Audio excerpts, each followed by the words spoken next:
When did you start working in the schools? 1956. I had been, Langston was a high school, and it was absolutely wonderful. It was absolutely wonderful. First of all, I love teaching, so what I'm going to say about teaching, no matter where I am, I loved it. We had, for the Langston students, we had high expectations for ourselves and high expectations for them. And we were fortunate in that a number of our students did exceptionally well. I think in my years of teaching, I sent one student to the office. I respected them, and I was prepared to teach them, and they respected me. I think, I have some students who tell me that they would run to my class. And, that really made me feel really, really good. What was the change like going from Langston to GW? Well, the first year when we went to GW in 1970, there was terrific unrest. I don't know whether the students who were there thought we were encroaching on their territory, but the students themselves had, the police had to come and retain order. And of course, that didn't last very long. For me, a student is a student, and I enjoyed working with the students. I enjoyed working with the teachers. Bloody Monday was a time when I was teaching. And as a teacher, we had signed a contract, and we were not to break laws.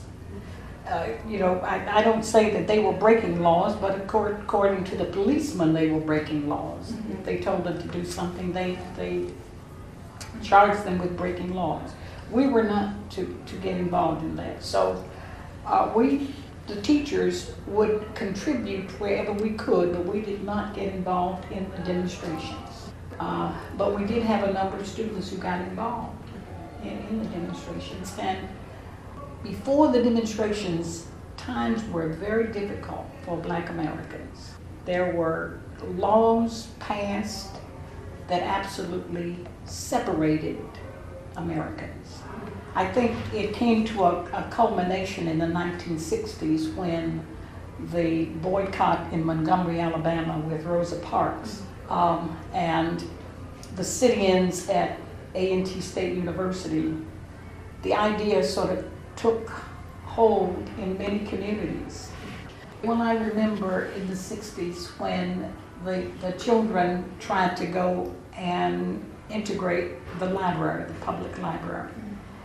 And immediately the library was closed, and they took the seats out of the library so that nobody could sit down. That was one incident I remember going on in Danville.